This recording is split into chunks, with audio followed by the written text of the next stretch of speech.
story you are about to hear is true. Only the names have been changed to protect the innocent. Fatima Cigarettes, best of all long cigarettes, brings you Dragnet.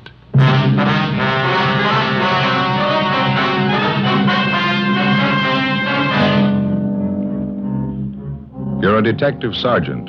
You're assigned to homicide detail. An elderly man reports the sudden death of his wife. He claims he awoke in the morning to find her dead on the floor of their bedroom. The cause of death is not apparent. Your job? Investigate. In Fatima, the difference is quality. Yes, in Fatima, the difference is quality. Quality of tobaccos. The finest domestic and Turkish varieties, extra mild, superbly blended, to give you Fatima's much different, much better flavor and aroma. Quality of manufacture.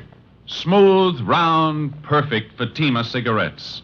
Rolled in the finest paper money can buy. Manufactured in the newest and most modern of all cigarette factories. Quality. Even to the appearance of the bright, clean, golden yellow Fatima package. So compare Fatima yourself today. You'll find Fatima gives you all the advantages of extra length, plus Fatima quality, which no other king-size cigarette has. Yes, light up a Fatima. Your first puff will tell you... Ah, that's different. Because in Fatima, the difference is quality.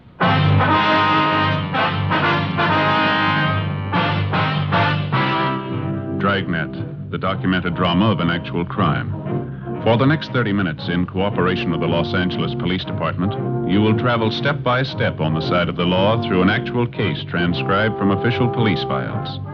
From beginning to end, from crime to punishment, Dragnet is the story of your police force in action.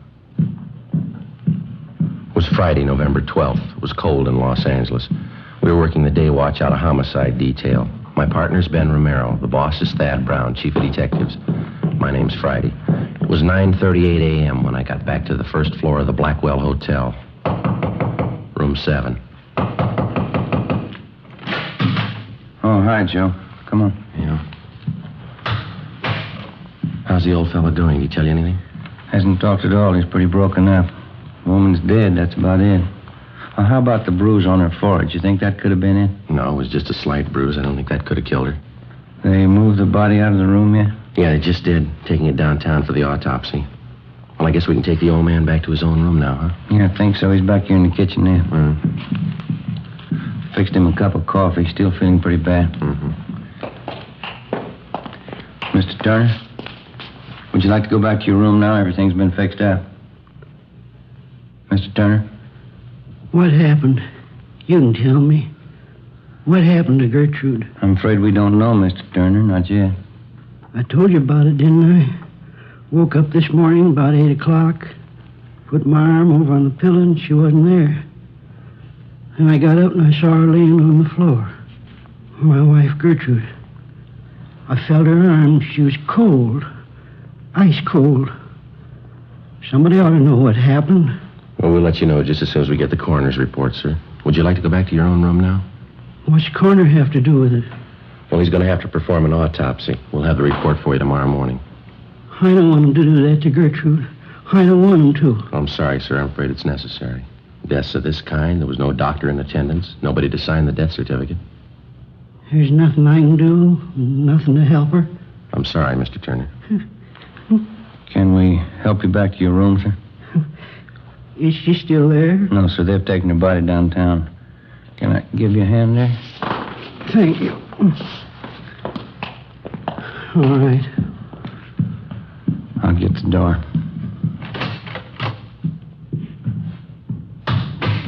Where'd Mr. Parkson go? Who's that, sir? The hotel manager, Mr. Parkson. Oh, yeah. These are his rooms here. I wanted to tell him thank you for letting me stay down here a while. Well, I think he'll be back in a few minutes. He was busy outside. Nice of him. Let me use his place. I couldn't stay in our room. Not the way it was. Gertrude lying there. It's all right now, Mr. Turner. Can you make the stairs all right? Yes, sir, thank you. I'm just a little tired, that's all. Guess the whole thing's been too much for me. Maybe you'd like to have us call your family doctor. No, we don't have a family doctor. I'll be all right after a spell. It's just hard to understand, that's all. I have to think about it a while. Sit down and think about it. Yes, sir. Here we are. I'll get the door. Go ahead, Ben. Yeah.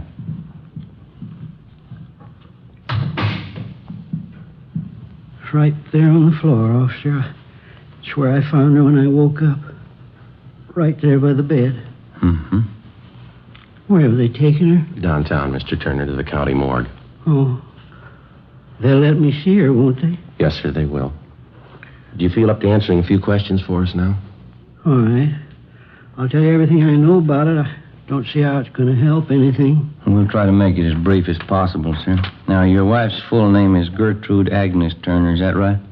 Yes, that's right. Her age? Let's see, Gertrude, 63. Yeah, that's it. I'm 4 years older than her. That's how I always tell.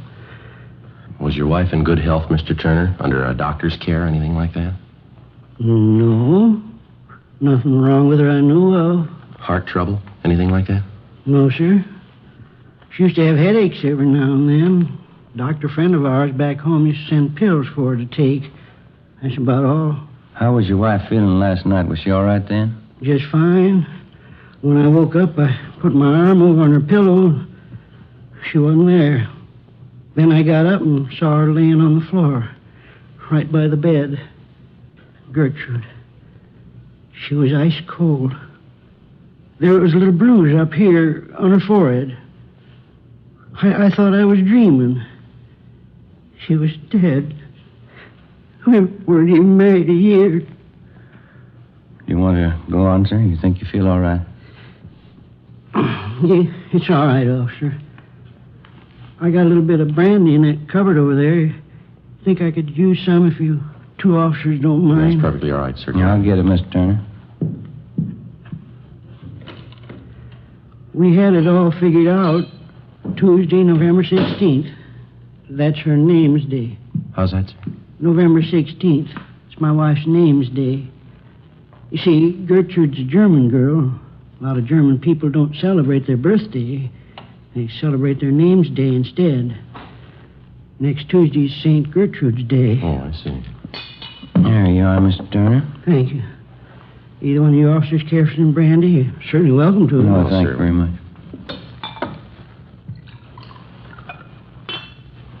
Do you or your wife have many friends in town, Mr. Turner? No, just a few. Around the hotel here. Gertrude and I have only been in California a few months. Come out from Indiana, Fort Wayne. Yes, sir. No relatives here? No, sir.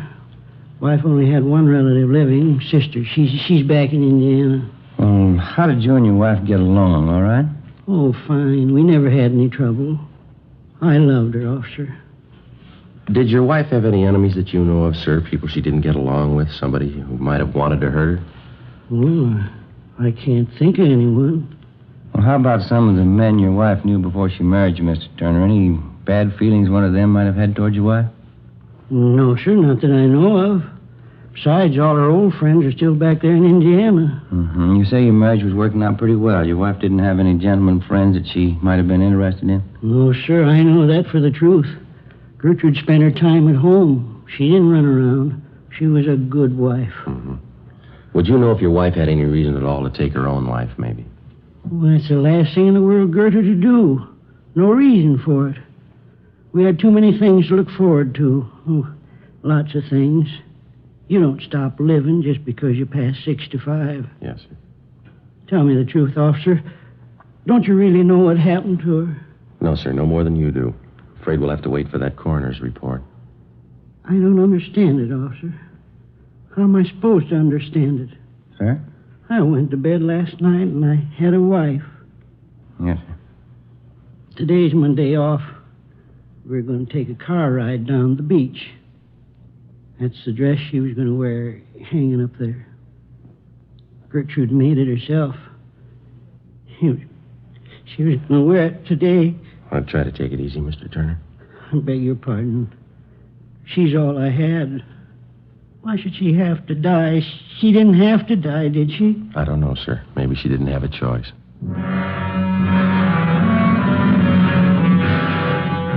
The body of the dead woman, Mrs. Gertrude Agnes Turner, was removed to the county morgue for autopsy. Ben and I filled out the 311 form, the dead body report, and filed it, pending the outcome of the autopsy.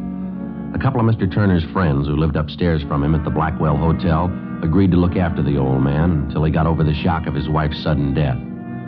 7:45 the next morning, I checked in for work as usual. Morning, Joe. Morning. What do you know? Not much. Pretty slow. How about the Turner woman? No word on the autopsy, huh? No, coroner hasn't called yet. Have you got any smokes? I left the house in a hurry this morning and forgot everything. Yeah. Right here. Oh, thanks. Here.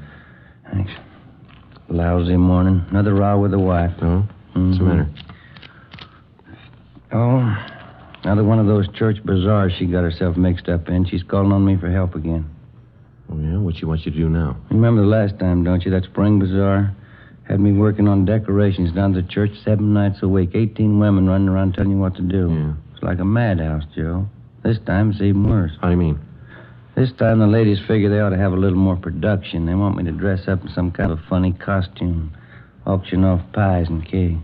You know, stovepipe hat, false mustache will work. No? You turned them down, huh? You won't do it, will you? Well, not exactly. Wife kicked up such a row, I guess I'll end up doing it. Got an idea, though. Uh-huh. Wouldn't be so bad if I had somebody to work with me. You wouldn't like to help me out, would you, Joe? Well, I'll tell you, I'm going to be a little busy, Ben, but if I get a chance, I'll drop out to see you, though. I'll get it. Yeah. Homicide Friday. Oh, yeah. How's that? Mm-hmm. All right. Yeah. Okay, we'll be right over. Was Doc Cephalou over at the morgue about Miss Turner? Got the autopsy report for her? Yeah, they won't sign the death certificate. What's the trouble? A couple of things. Looks too suspicious for him, they said. How'd they list the cause of death? She suffocated. 8:15 a.m. We went across the street and talked with Dr. Cephalou. All he could tell us was that Gertrude Turner had suffered severe convulsions and that she had died of suffocation. There was a small bruise in her forehead and numerous other small bruises around the base of the throat. Not enough to say that the woman had been murdered, and yet too much to dismiss the case as an accidental death. Together with Lorman and Barrett from Homicide, Ben and I looked up some of the friends of Mr. and Mrs. Turner. We found 2 points which didn't check out with the story that Mr. Turner had told us.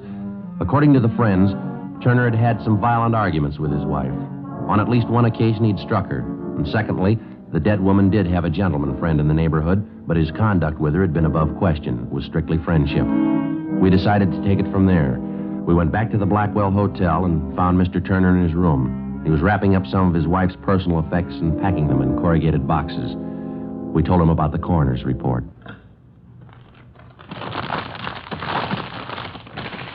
I don't think I believe that, Sergeant. People just don't suffocate. There's got to be a reason for it. Yes, sir. That's what we're looking for. Well, don't they know? Can't they tell you how it happened? The doctors? Well, she had severe convulsions. She suffocated. That's just all they could tell us. With a bruise on her head, Gertrude's forehead. What'd they say about that? Well, that wasn't the cause of death, Mr. Turner. She could have gotten a bump when she fell out of bed. It might have been that. It might not.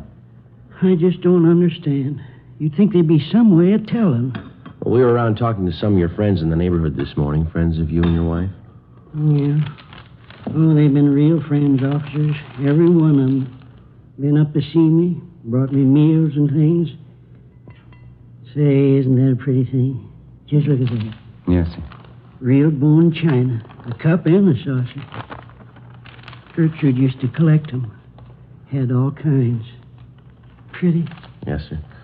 When we were talking to you yesterday, sir, you told us that you and your wife got along pretty well. No arguments? Yes, sir, that's right. Well, now, some of your friends tell us that you used to argue with your wife quite a bit. Who told you that? Some of your friends here in the neighborhood. Is that true? Oh. When we first got married, Gertrude and I guess we had a few spats. No different than other people. Getting used to each other, things like that, you know. Mm-hmm. Well, did you ever strike your wife, Mr. Turner? Why do you ask that? Routine question. Did you ever strike your wife? Mr. Turner? Yes. One of the first arguments we had. I don't even remember what it was about. That's how important it was. Mm-hmm. I Well, I lost my temper, I guess. I kind of slapped her. Oh, I felt like a no-good bum. Never once happened again. Slapping Gertrude. It's hard to remember it right now. Well, we asked you the same question yesterday, sir. Couldn't you have told us that then? Oh, I'm sorry, officer. I guess I missed it. I wasn't feeling too good. I think you know what I mean. But you remember us asking if your wife had any gentleman friends? Yes, I remember that. Well, now, is it true? Well, there's one fella name's Clyde Warren. Runs a drugstore down the street. I guess Gertrude knew him better than anybody, but he was my friend, too. Well, did you ever complain to this Clyde Warren that he was spending too much time around your wife, that he ought to see less of her? I think I did maybe once or twice. It was kind of in a fooling way. Certainly didn't mean it. Clyde Warren's one of my best friends. Well, did you ever complain to your wife that she was seeing too much Warren? No, sir, never even mentioned it. Why you ask me all these things? Well, your wife's dead, Mr. Turner, and we still haven't found out why. But you ask me questions like I had something to do with it. Well, you were the last one to see her alive, sir. You were alone with her in this room the night she died. You think I killed Gertrude? Is that it? You think I killed my own wife? No, sir, we didn't say anyone killed her. You think I killed my own wife? You think I killed her? Well, did you kill her, Mr. Turner? You know I didn't kill Gertrude. You know I didn't do that. I'm sorry, sir. There's not much else we can do now. What do you mean? Coroner found a series of bruises on the body, right around here, the base of the neck. We know she died of suffocation. The two things seem to fit pretty well. I don't know what you mean. I didn't see any bruises, not on her neck. I don't know what you mean. We'll have to take you downtown, sir. You can call your lawyer now if you like. I don't have a lawyer. Why are you taking me downtown? No alternative. We're going to have to book you. How's that? Suspicion of murder. 10:25 a.m. Before we booked him at the main jail, Mr. Turner asked us if we'd get off a telegram to his sister-in-law, Mrs. Helen Raymond, in Fort Wayne, Indiana, informing her of what had happened. We told him we would, and we did. We booked him in on suspicion of 187 PC, and then we checked back in at the office. We put in a call to the insurance company that held a policy on Mrs. Turner. Yes, sir. Gertrude Agnes Turner. Mm-hmm. What was that? All right. Right. Thank you, sir. Goodbye. What'd they have to say? Mrs. Turner had 3 different policies on her life, total of $5,000. Mr. Turner's a beneficiary on all 3. Well, that'll do for a motive. There's something else here. Yeah? Newest policy is for $1,000, industrial policy. When was it taken out? 3 weeks ago.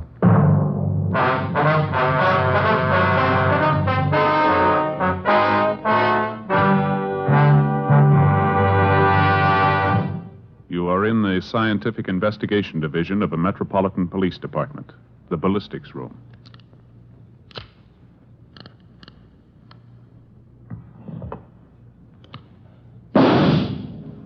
You have just heard a test bullet fired from a .38 caliber revolver found in the possession of a suspect. The test slug is removed from the ballistics box and compared with the slug found at the scene of the crime. There they are. Side by side, they look alike, but examination will prove a world of difference. You'll find the same is true when you compare king-size cigarettes. Fatimas are the same length as any other king-size cigarette, 85 millimeters. Fatima has the same circumference, 1 1/64 inches around. And Fatima filters the smoke exactly the same long distance as other king-size cigarettes. But in Fatima, the difference is quality. Fatima gives you extra mildness, a much different, much better flavor and aroma. You get all the advantages of extra length, plus Fatima quality, which no other king-size cigarette has. So compare Fatima yourself. Your first puff will tell you... Ah, that's different. Yes, in Fatima, the difference is quality. Buy Fatima. Best of all long cigarettes.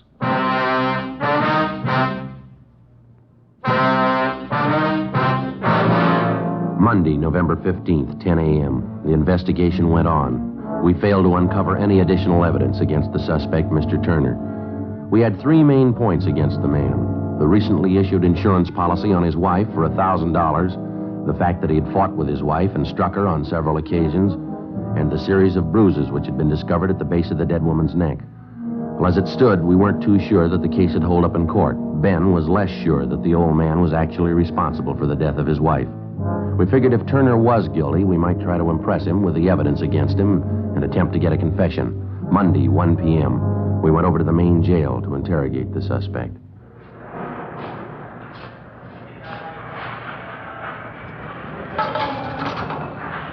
You want to step aside there? They want to lock that door. Oh, yes, sir. This way, Mr. Turner. I'll get the light switch. Right in here, Mr. Turner. Mr. Turner, you'd like to sit down? All right. Thank you. Why'd you come to see me? Have you found out something? We've been checking a little bit further into the case, Mr. Turner. We got a few more questions for you, if you don't mind. Did you send the message to my sister-in-law, Mrs. Raymond, the one I asked you to send? Yes, sir, we took care of it. You got the address right, didn't you? Fort Wayne, Indiana? That's right, sir. Sent a telegram, told her all about it. That was 2 days ago. She should have gotten it by now. I haven't heard a word from her. Are you sure she got the telegram all right? Pretty sure. We'll check on it when we get back to the office. A few things we got here that you might like to know about, sir. Maybe you can help clear them up for us. What's that, officer? We understand that your wife, Gertrude, had some insurance on herself. $5,000 worth? Yes, that's right. Something you want to know about it? Well, she named you as the beneficiary in each of her policies. Is that correct? Yes, sir. Gertrude was a great believer in insurance. Don't hold with it too much myself. She used to tell me all the time. Yes, sir. In case she died first, she wanted me to have a little something for old age. Something to retire on and get a little ranch out in the valley. I understand she took out a policy just lately, $1,000 about 3 weeks ago. I know about it. I didn't want her to do it. Clean waste of money, I told her. Payments are pretty steep. Well, sir, is there anybody who can back that up? That you told your wife you didn't want her to take out that policy? No, I don't think so. We didn't talk about our business with other people. Mm-hmm. Yeah. Friday, Romero. Yeah? What is it? Phone call says it's important. Either one of you. You want to get it, Ben? You okay? You can take it out the desk here. All right, thanks. I think I know what you mean. The insurance. You think that's why I killed Gertrude, isn't that right? Well, sir, put yourself in our place, Mr. Turner. What would you think? You know in your heart I didn't kill my wife. You know that in your heart. Well, they don't pay us for what we believe, Turner. They pay us to get the facts, to run down evidence. Doesn't make any difference what I believe. But you know I didn't kill her. You know that, don't you? Well, sir, I know we asked you if you ever argued with your wife, and you told us no. We found out you beat her up a couple of times. We asked you if she was friendly with any of the men in the neighborhood. You told us no. We found one. We asked you about the bruises the coroner found on her neck. You don't know. You can't explain them. We asked you if your wife had been ill, if she had any sickness to explain her dying the way she did, and you said no. We asked you about the insurance. You can't explain that either. 3 weeks before she dies, she takes out $1,000 on her life. She dies in the same room with you, and you don't know how or why. Now, you tell me, mister, what are we supposed to believe? I didn't kill her. Somebody has to believe it. Somebody. I didn't kill her. Joe, see you a minute. Yeah. That phone call, it was long distance. Turner's sister-in-law, Mrs. Raymond. What you want? Calling from Fort Wayne. She's flying out here tonight. Seemed pretty wrought up. About her sister, huh? Mostly about Mr. Turner. She claims he's innocent. Seems pretty sure of it. She can prove that Turner didn't kill his wife? That's what she said. She's bringing the proof with her. Tuesday, November 16th. Turner's sister-in-law, Mrs. Raymond, was scheduled to arrive at 6 p.m. by plane from Indiana. At 2 p.m., one of the main points in the case against the suspect was proven false. A woman friend of Mrs. Turner, after reading of the husband's arrest in the paper, informed us that while Mrs. Turner was visiting her home a few days before she died, she complained of a severe headache. The woman's son, who was studying to be a chiropractor, attempted to treat Mrs. Turner's headache by manipulating the muscles in her neck and shoulders. The woman said that Mrs. Turner called the next day and complained about receiving bruises on her neck as a result of her son's experimental treatment. The son came down to the office and signed a full statement to this effect. At 7 p.m., Mr. Turner's sister-in-law arrived. With her was a Dr. John Grant, a Fort Wayne physician. The two of them told us their story and gave us all the information they had concerning the case. Ben and I went immediately to the main jail, picked up Mr. Turner, and brought him back to the office. His sister-in-law and Dr. Grant waited in the adjoining room. Why'd you bring me here? You gonna ask me more questions? I told you everything. No, sir. No more questions. You can't take me off to prison. I haven't had a trial yet. No, sir, you're not going to have a trial, Mr. Turner. We're releasing you. How's that? Your sister-in-law, Ms. Raymond, she's in the next room with her doctor. They're going to take you home, sir. I don't think I understand, officer. How do you mean? Your sister-in-law just got in from Fort Wayne tonight, and she has her family doctor with her. They told us about your wife, Gertrude. Everything we had to know. About Gertrude? My wife? Well, what do you mean, officer? Well, maybe you can understand, sir. Your wife was afraid to let you know. She told her sister she was afraid it might break up her marriage. Afraid to tell me what? Well, your wife suffered from epilepsy. She had it most of her life. She had epilepsy? Yes, sir, she did. And this Dr. Grant showed us that he's been sending your wife medicine ever since you moved out here to California. He treated her many times for the same thing before you met her. She figured it might ruin her chances of marrying you, so she kept it a secret. The medicine.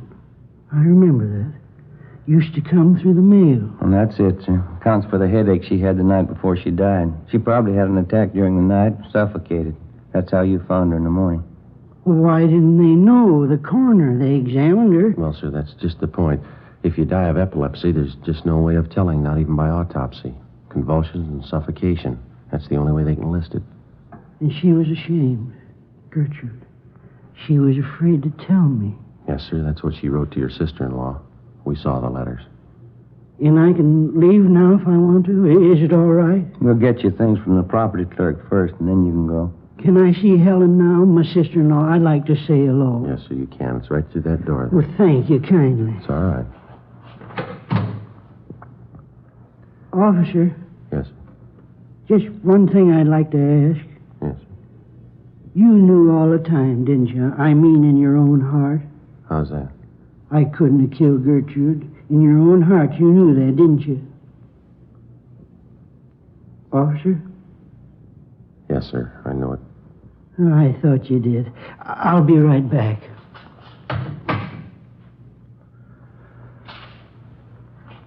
Joe? Huh? I wouldn't worry about him. What's that? We'll call it a white lie.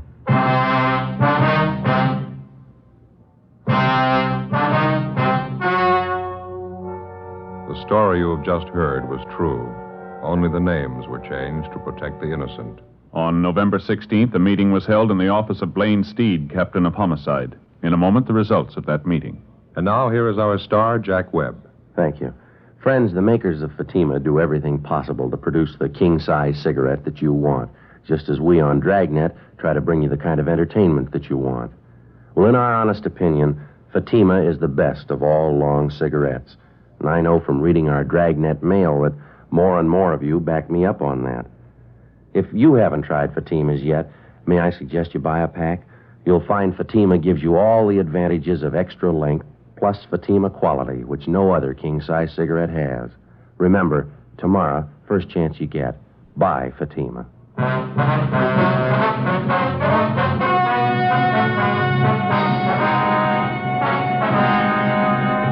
The death of Gertrude Agnes Turner was proved beyond a doubt to be due to natural causes. A 9.10 report was made which completely exonerated the husband of the dead woman.